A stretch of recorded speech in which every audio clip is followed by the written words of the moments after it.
तेजस्वी ने सरकार पर साधा निशाना। विकास मंत्री ने दी तेजस्वी को नसीहत। श्रवण कुमार बोले अच्छे विपक्ष की भूमिका निभाए तेजस्वी।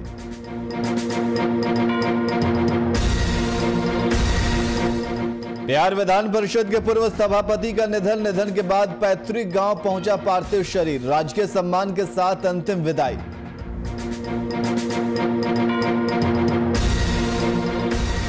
भागलपुर में पुलिस को मिली बड़ी सफलता। महिला का हत्या आरोपी हुआ गिरफ्तार। एसडीपीओ दिलीप कुमार ने दी मामले की जानकारी।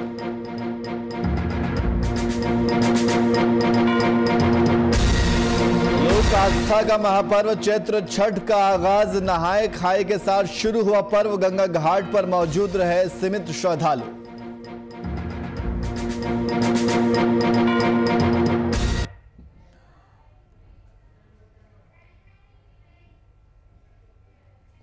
नमस्कार, मैं नियाज खान और आप देख रहे हैं वीआईपी न्यूज। अब सीधे रुख करते हैं खबरों की ओर। लगातार बढ़ रहे कोरोना के ग्राफ को लेकर बिहार के नेता विरोधी दल तेजस्वी यादव ने विपक्ष पर निशाना साधा है, तो वहीं बिहार के ग्रामीण विकास मंत्री श्रवण कुमार ने भी तेजस्वी पर पलटवार किया है और साथ ही एक अच्छे विपक्ष की भूमिका निभाने की नसीहत दी। इतना ही नहीं, उन्होंने तेजस्वी यादव पर लोकप्रियता के लिए कुछ भी बयानबाजी करने का आरोप लगाया। है जो दिक्कत है उसको हल करने में भी नेता विरोधी दल को सुझाव भी देना चाहिए। सिर्फ उनको परेशान रहने की जरूरत नहीं है, सरकार को सार्थक सुझाव भी देना चाहिए कि सरकार को क्या करना चाहिए। और उनको परेशान होने की ज़्यादा ज़रूरत नहीं है। सरकार बिहार में सक्षम है और बिहार में जो समस्या है, जो परेशानी है, जो दिक्कत है, उसको हल करने में बिहार की सरकार और बिहार के मुख्यमंत्री जी तत्पर है, काम कर रहे हैं और उनको सफलता भी मिल रही है। नेता विरोधी दल को सुझाव भी देना चाहिए। सिर्फ उनको परेशान रहने की जरूरत नहीं है, सरकार को सार्थक सुझाव भी देना चाहिए कि सरकार को क्या करना चाहिए। और उनको परेशान होने की ज़्यादा ज़रूरत नहीं है, सरकार बिहार में सक्षम है। और इसी खबर पर अधिक जानकारी के लिए हमारे संवाददाता अनिल कुमार हमारे साथ फोन लाइन पे मौजूद है। अनिल, तेजस्वी यादव ने सरकार के ऊपर निशाना साधा है, क्या कुछ जानकारी है? जी बिल्कुल, जिस तरह से देखा जाए तो कहीं ना कहीं जिस तरह से बिहार की स्थितियां जो है वो अब बढ़ता ग्राफ नजर आ रहा है। इस पर नेता प्रतिपक्ष तेजस्वी यादव ने सरकार पर निशाना साधा था, जिसको लेकर अब कहीं ना कहीं ग्रामीण विकास मंत्री श्रवण कुमार जो है वो तेजस्वी यादव को नसीहत देते हुए दिख रहे हैं और कुछ समर्थक और उनको जरूरी सुझाव भी देते जा रहे हैं। ऐसे में कहीं ना कहीं ये बयानबाजी का दौर जो है वो अब देखने को मिल रहा है। हालांकि अगर बात करें हम तो कहीं ना कहीं जो बयानबाजी है वो अब साफ तौर पे ग्रामीण विकास मंत्री का कहना है कि अपनी लोकप्रियता पाने के लिए तेजस्वी नेता प्रतिपक्ष जो है इस तरह की बातों को सामने रख रहे हैं। जी बहुत बहुत शुक्रिया तमाम जानकारी के लिए।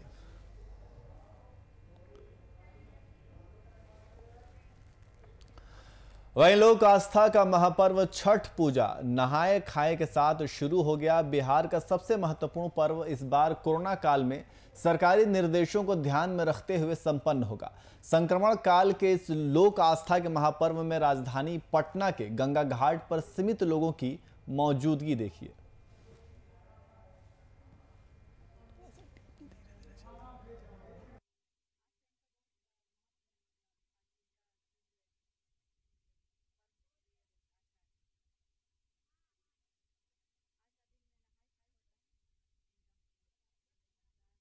चालू है। नहाए खाए के दिन नहाए खाए मतलब स्नान करते हैं, सब पूजा करते हैं, पूजा पाठ करते हैं। और गंगा जल का कितना महत्व है? गंगा जल का महत्व तो बहुत है, उसका कोई बता नहीं सकता इनका जितना महत्व है।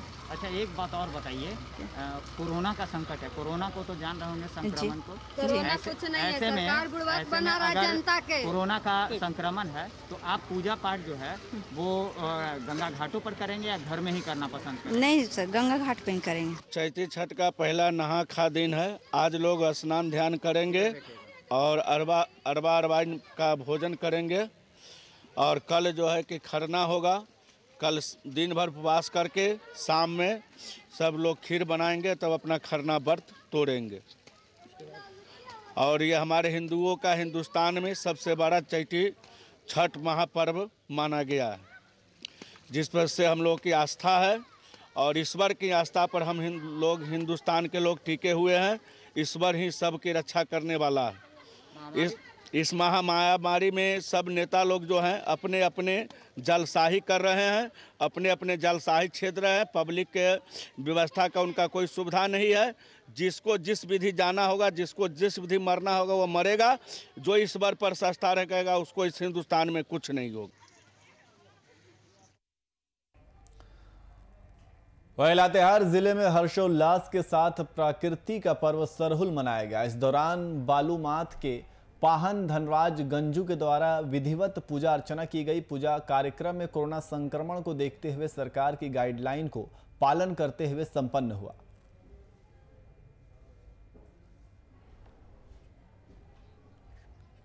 हम लोग को ऐसे पारंपरिक के हर साल मनाते हैं, उस ढंग के आज भी हम लोग सरहुल मना रहे हैं। बशर्ते लेके जनता लोगों को हम लोग प्लानिंग बनाए थे कि पूर्ण रूप से हमारा शोभा यात्रा भी निकलेगा, लेकिन प्रशासन के द्वारा या सरकार के द्वारा कही गई कि ये लॉकडाउन है। अगर लॉकडाउन के अंतर्गत आपको ही ये समस्या खड़ा होगी, इसीलिए हर चीज़ को देखते हुए आप लोगों को काम करना। तो हम लोग यहाँ पूजा का काम लॉकडाउन को देखते हुए हम लोग यहाँ के आदिवासी लोग सभी लोग पूजा पसर किए। आज हम लोग आदिवासी सरहुल मनाएगा, जिसमें शांतिपूर्वक से हम लोग दूरी बना के मनाएं और आने वाला दिन में भी ऐसे शांतिपूर्वक से मनाएंगे। लॉकडाउन का पालन करते हुए आज हम लोग सरहुल का पूजा अच्छी तरह से मनाएं। क्या नाम है आपका? मेरा नीलमणि उरांव, ग्राम बनी। के लिए हमारे संवाददाता गोपी हमारे साथ फोन लाइन पे मौजूद हैं। गोपी, हर्षोल्लास के साथ सरहुल पर्व मनाया गया, तो इस पर्व के दौरान क्योंकि कोरोना का काल भी चल रहा है, तो उसको किस तरीके से ध्यान में रखते हुए इस महापर्व को मनाया गया? जी बिल्कुल, देखिए जैसे ही कल को सरहुल का जो पर्व था उसको सुबह ही जिला प्रशासन के द्वारा निर्देश दिया गया था। उससे पहले भी ये अपील की गई थी लोगों से कि सामाजिक दूरी का ख्याल रखते हुए टिकट घाट बनाए। और बाकायदा देखिए इस इलाके में अनुमंडल 2 लातेहार बहुआधार में 144 धारा लगाया गया है और उसको देखते हुए जो है पूरे जिले में सरहुल का पर्व मनाया गया है। हालांकि कहीं ना कहीं जो सरहुल जो लोग मना रहे थे कहीं ना कहीं इस बात का मलाल रहा कि वो इस बार भी जो है सो रैली वगैरह या जुलूस जो निकलता है सरहुल पर्व के अवसर पर वो नहीं निकल पाया, तो उसका मलाल जरूर लोगों में देखा गया। जी, लगभग कितने संख्या में लोग शामिल हुए इस महापर्व में? इससे अगर संख्या की बात करें तो ज्यादा लोग नहीं जमा हो रहे, क्योंकि सब कुछ प्रशासन देख रहा है, प्रशासन की निगरानी में सब कुछ किया जा रहा है। तो उसका प्रशासन का जो भी दिशा निर्देश है उसको ख्याल रखते हुए लोग सोशल डिस्टेंस का पालन करते हुए जो भी उनका सरहुल का जो भी कार्यक्रम रहता है उसे देखते हुए सरकारी गाइडलाइन का पालन करते हुए लोग मना रहे हैं। जी, बहुत बहुत शुक्रिया तमाम जानकारी के लिए।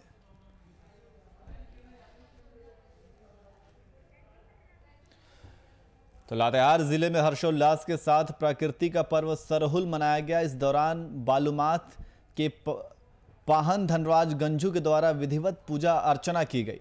पूजा कार्यक्रम में कोरोना संक्रमण को देखते हुए सरकार की गाइडलाइन को पालन करते हुए संपन्न किया गया। वहीं लंबे समय से बीमार चल रहे बिहार विधान परिषद के पूर्व सभापति प्रोफेसर अरुण कुमार का गुरुवार को पटना में निधन हो गया, जिसके बाद उनके पार्थिव शरीर को उनके गांव मछनहटा लाया गया। इस दौरान जिलाधिकारी और राजद विधायक सुधाकर सिंह की मौजूदगी में उन्हें राजकीय सम्मान दिया गया। अंतिम संस्कार के लिए परिजन शव के साथ वाराणसी ले जाया गया। इस बीच उनके अंतिम दर्शन के लिए लोगों की भीड़ उमड़ी। जन्म भी यही हुआ, उच्च विद्यालय धनेछा दुर्गावती थाना में ही है, वहाँ से इन्होंने हाई स्कूल किया। इसके बाद में इंटर आरा से किया SD जैन कॉलेज, और वहीं से डिग्री भी किया और पटना यूनिवर्सिटी से MA किया हिंदी में, और SP जैन कॉलेज सासाराम में हिंदी के विभागाध्यक्ष रहे। पूर्व सभापति प्रोफेसर अरुण कुमार जी का जो देहास्वान हुआ उसको लेकर तो राजकीय सम्मान के साथ यह समारोह आज हम लोग कर रहे हैं। इसके लिए हम सब लोग यहाँ पे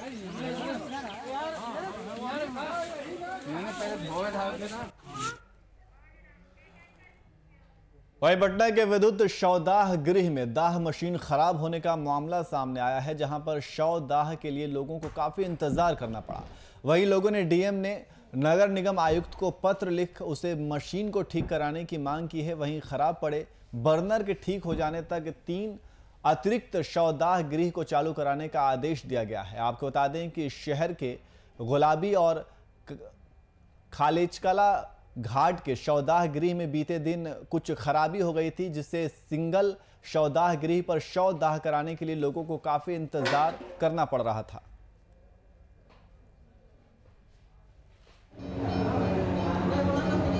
हम लोगों ने इसका निरीक्षण किया था और उसमें पाया था कि आधे से अधिक जो विद्युत शवदाह गृह हैं वो खराब हैं। तो नगर आयुक्त पटना को हमने पत्र लिखा था और बात भी किया है और उनकी टीम लगी हुई है कि उसको सभी को फंक्शनल किया जाए। और शुरू में सिर्फ बांस घाट पर ये इस प्रकार का अंतिम संस्कार हो रहा था। अब हम लोगों ने 3 घाट को चिन्हित कर दिया, इसमें बांस घाट, गुलबी घाट और खाजे कला घाट जो पटना सिटी में है। तो अब इस प्रकार की भीड़ एक घाट पर नहीं हो रही है, हम लोग उसको नज़र रख रहे हैं, किसी को असुविधा नहीं हो। वहीं झांसी में बीते दिन पंचायत चुनाव के पहले चरण के मतदान संपन्न हो चुके हैं। जनपद के गरौठ पंचायत में ग्रामीणों ने पीठासीन अधिकारी पर फर्जी वोट डालने का आरोप लगाया। इस आरोप के साथ ग्रामीणों ने बूथ पर जमकर हंगामा किया। इस पूरी घटना में 2 घंटे तक मतदान प्रक्रिया बाधित रही। हंगामे की सूचना पाकर मौके पर पहुंचे पुलिस और जिला प्रशासन पदाधिकारियों ने लोगों को समझा बुझाकर शांत कराया, जिसके बाद मतदान प्रक्रिया वापस शुरू हुई।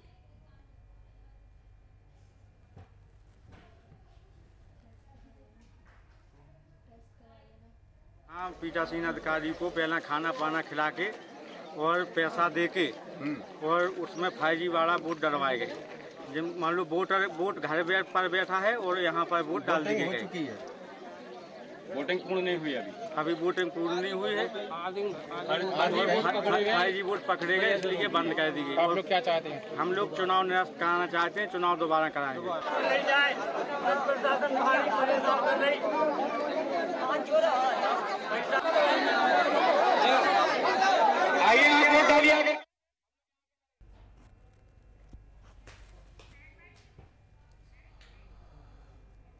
वहीं बढ़ते कोरोना संक्रमण को देखते हुए गिरिडीह में पुलिस प्रशासन की ओर से लगातार मास्क जांच अभियान चलाया जा रहा है। वहीं एसडीपीओ अनिल सिंह के नेतृत्व में शहर के टावर चौक सहित कई इलाकों में मास्क जांच अभियान चलाया गया। इस दौरान पुलिस ने शहर के कई मॉल और दुकानों में जाकर मास्क की जांच की।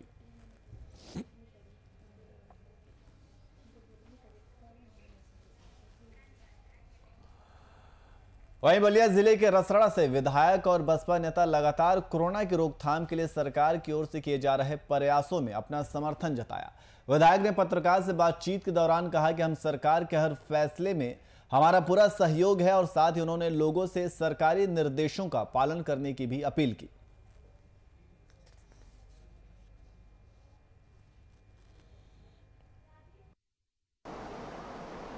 सरकार कोई न कोई एक रास्ता निकाल रही है कि हम कैसे इसको कंट्रोल करें। तो एक उनका पहला मतलब एक रास्ता उन्होंने निकाला है कि कम से कम अभी नाइट कर्फ्यू लगा दें, रात 9 बजे से लेकर सुबह 6 बजे तक। उन्होंने संख्या कम कर दिया, लेकिन बात केवल सरकार के निर्णय से ही यह कोरोना कंट्रोल नहीं होगा। जब तक हम सभी लोग अपना अवेयरनेस, हम लोग सभी लोग अपनी स्थिति साफ नहीं करें, हम लोग अपने आप में सुधार नहीं लाएंगे, तो कोई कोरोना से का कंट्रोल नहीं हो सकता है।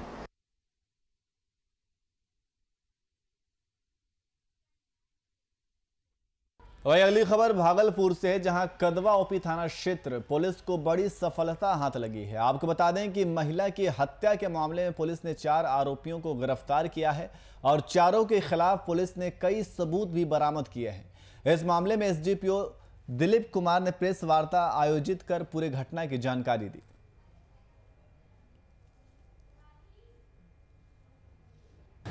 लोगों में गुस्सा था कि इनके द्वारा, मृत महिला के द्वारा कम उम्र की लड़कियों को बहका करके बिगाड़ दिया जाता है। किस तरीके से उसको बुलाया गया महिला को, क्या करके, फोन से बुलाया गया। और ये जो निरंजन ऋषिदेव हैं, इनका ससुराल वहाँ से पड़ता है, तो इन लोगों ने साजिश किया कि हम लोग बुलाएंगे तो वो नहीं आएगी, और आप रिश्तेदार हैं, पहले से भी इनकी बातचीत होते रही है, तो आप बुलाएंगे तो चली आएगी। और इसी आधार पर निरंजन ऋषिदेव उनको फ़ोन करके रात में लगभग 1:30-2 बजे बुलाते हैं और उनकी हत्या कर दी जाती है।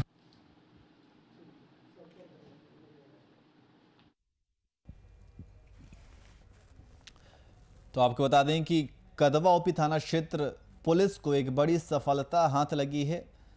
महिला की हत्या के मामले में पुलिस ने 4 आरोपियों को गिरफ्तार किया है और चारों के खिलाफ पुलिस ने कई सबूत भी बरामद कर लिए हैं।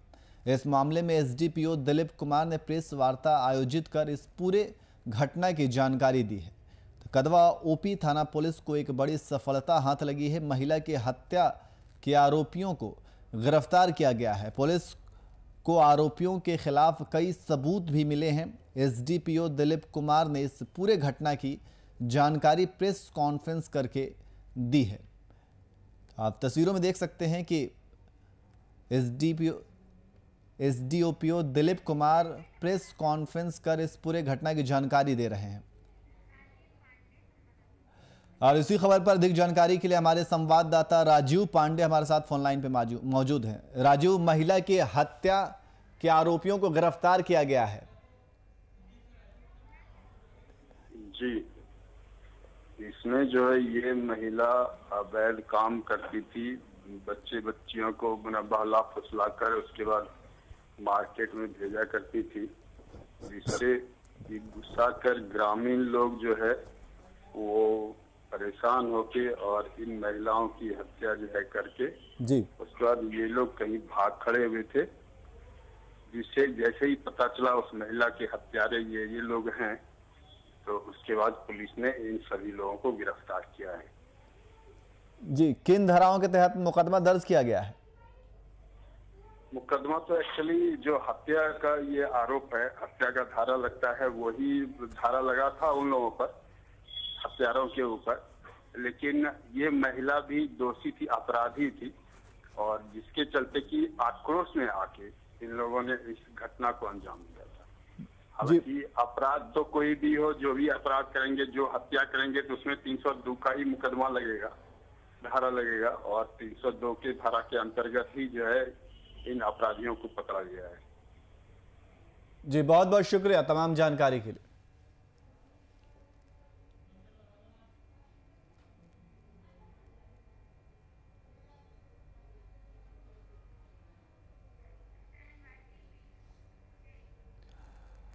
वहीं मुंगेर के लड़ैयाटांड थाना क्षेत्र के बहियार में युवक का शव मिलने से पूरे इलाके में सनसनी फैल गई है। लोगों ने इसकी सूचना पुलिस को दी, जिसके बाद पुलिस जांच जुट गई।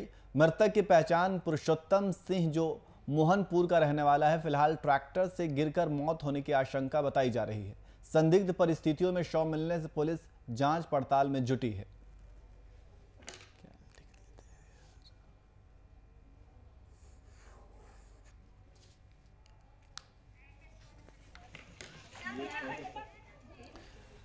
तो आप तस्वीरों में देख सकते हैं कि शव मिलने से पूरे इलाके में सनसनी फैल गई है। युवक की ट्रैक्टर से घिरकर मौत होने की आशंका जताई जा रही है। हालांकि पुलिस इस पूरे मामले की जांच पड़ताल में जुट गई है।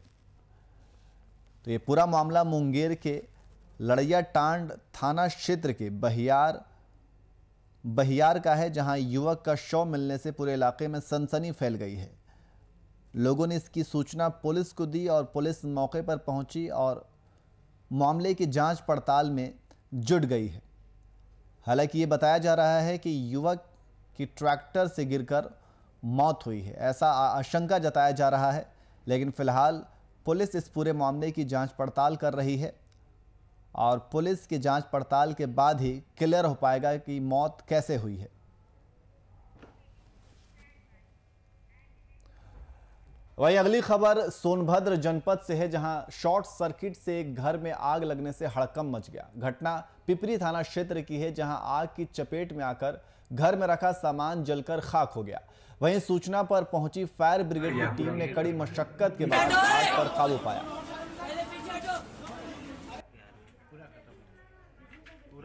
तक छोड़ दिया है, इतना गर्म है। वहीं छपरा से तेज रफ्तार का कहर देखने को मिला, जिसमें कार सवार 5 महिला गंभीर रूप से घायल हो गई। दरअसल पूरा मामला सारण के अमनौर थाना की है, जहां एक तेज रफ्तार अनियंत्रित कार ने 5 स्थानीय महिलाओं को टक्कर मारकर घायल कर दिया।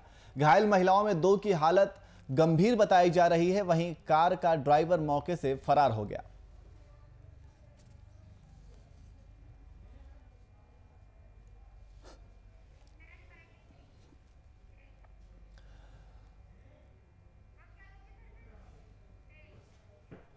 वहीं उत्तर प्रदेश में पंचायत चुनाव के पहले चरण की मतदान हुई। आपको बता दें कि पहले चरण में 18 जिलों में मतदान हुआ। इस दौरान प्रयागराज के बाबूगंज में फर्जी मतदान को लेकर कहासुनी देखने को मिली, जहां पर 2 पक्षों के बीच जमकर पत्थरबाजी भी हुई। 2 लोग घायल हो गए। घटना की सूचना पर पुलिस मौके पर शांत कराई।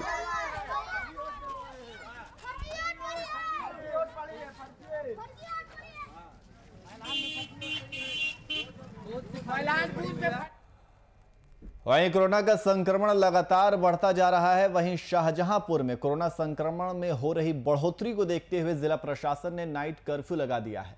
वहीं लोगों से नियमों का पालन कराने के लिए जनपद के डीएम, एसपी और एसडीएम ने मोर्चा संभाला है। मोर्चा संभालते हुए देर रात खुली कई दुकानों को बंद कराया। वहीं एसपी ने आम जनता से कोरोना गाइडलाइन का अनुपालन करने की अपील की।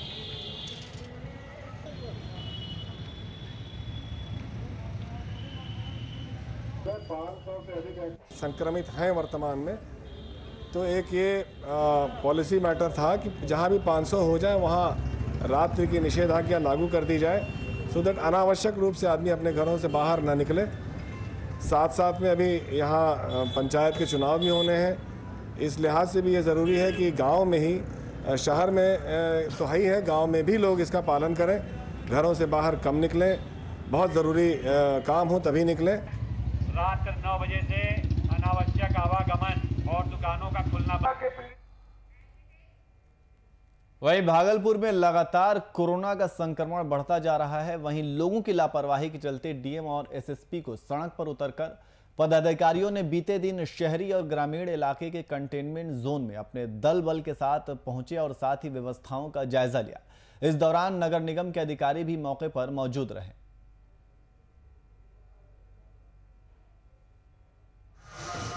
भ्रमण कर रहे हैं, इससे पहले भी हम लोगों ने किया था। तो कंटेनमेंट जोन के भ्रमण के क्रम में हम लोग ये देख रहे हैं कि जो प्रोटोकॉल है उसका फॉलो हो रहा है कि नहीं हो रहा है। लोगों से फिर अपील हम लोग लगातार ये कर रहे हैं कि लोग घरों में ही रहें, जहाँ केसेस मिल रहे हैं वहाँ लोग अपनी टेस्टिंग भी कराएं। और जो काफ़ी संख्या में भागलपुर शहर में खास करके हम लोगों को कोरोना के मरीज़ पिछले कई दिनों में मिले हैं, तो सारी एहतियात बरती जा रही है। और जिनकी तबीयत ज़्यादा ख़राब हो रही है या सिम्टम नज़र आ रहा है, वो इमीडिएटली जो हम लोगों का अस्पताल है, सदर अस्पताल में हम लोगों ने व्यवस्था कर रखी है, हम लोगों के मायागंज अस्पताल में व्यवस्था है, वहाँ जाकर के इमीडिएटली भर्ती करें। वहीं पश्चिम चंपारण जिले के बगहा ब्लॉक में ग्रामीणों का आक्रोश देखने को मिला, जिस दौरान ग्रामीणों ने बांध निर्माण कार्य को बंद कराया। बता दें कि ग्रामीणों ने बगहा एसडीएम शेखर आनंद और राज्यसभा सांसद सतीश चंद्र दुबे के साथ बैठक की। बैठक कर अपनी मांगों को रखा। वहीं ग्रामीणों का साफ तौर पर कहना है कि जब तक उनकी मांगें पूरी नहीं होती तब तक निर्माण कार्य बाधित ही रहेगा।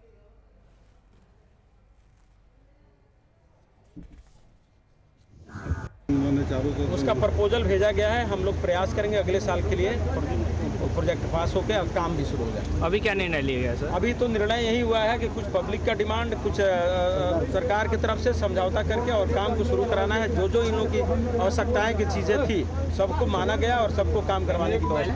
वो अपने सुचारू ढंग से काम शुरू कब से किया जाएगा? काम शुरू कब से किया जाएगा? काम कल से शुरू हो जाएगा। सर इसका समय सीमा भी निर्धारित की गई है। समय सीमा 15 मई तक है किसी भी बाढ़ वर्ग का। जी ठीक है।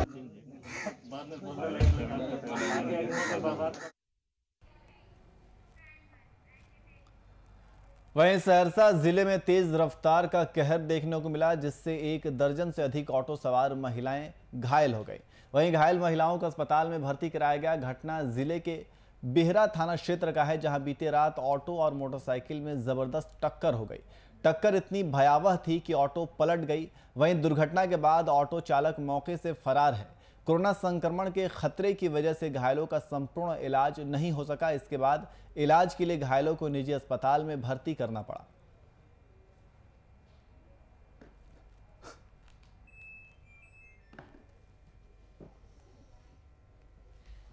कहाँ से? बंदेवी मंदिर से, सियोल का जो बंदेवी मंदिर है वहाँ से हम लोग पूजा करके आ रहे थे। आते टाइम गाड़ी में मोटरसाइकिल और गाड़ी की टक्कर हो गई। उसमें गाड़ी पलट गया, 3 बार पलटी खाया, 2 बार में कुछ नहीं हुआ, तीसरे बार में नदी के पास जाके गिरी और गाड़ी में आग लग गई। ये गाड़ी कहाँ पर? पेट्रोल पंप के पास, सियोल में के पेट्रोल पंप है ना, वहाँ पे, वहीं पे हुआ था ये घटना। उसके बाद ड्राइवर भी भाग गया, वो तो उसने कुछ नहीं किया। फिर मैंने, सब बेहोश हो गए, तो मैं बस होश में थी, तो मैंने पापा को फ़ोन किया, एम्बुलेंस को फ़ोन किया, सब आए, फिर इन लोगों को एम्बुलेंस में बिठाया मैंने अकेले।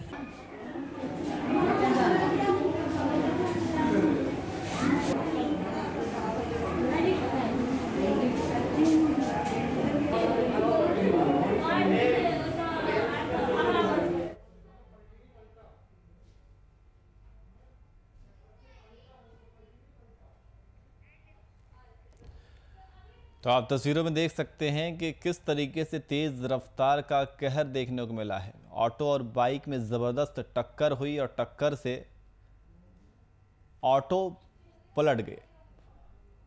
तो जो घायल थे उन्हें अस्पतालों में भर्ती कराया गया है। उन्हें काफ़ी गंभीर चोटें भी आई हैं। आप तस्वीरों में देख सकते हैं कि घायलों को किस तरीके से अस्पताल में भर्ती कराया गया है और उनका इलाज चल रहा है। तो तेज़ रफ्तार का कहर देखने को मिला है। ये सहरसा ज़िले का ये पूरा मामला है, जिससे 1 दर्जन से अधिक ऑटो सवार महिलाएं घायल हो गई हैं। वहीं घायल महिलाओं को अस्पताल में भर्ती कराया गया है। घटना ज़िले के बिहरा थाना क्षेत्र की है, जहां बीती रात ऑटो और मोटरसाइकिल में ज़बरदस्त टक्कर हो गई। टक्कर इतनी भयावह थी कि ऑटो पलट गई। वहीं दुर्घटना के बाद ऑटो चालक मौके से फरार बताया जा रहा है। कोरोना संक्रमण के खतरे की वजह से घायलों का संपूर्ण इलाज नहीं हो सका है।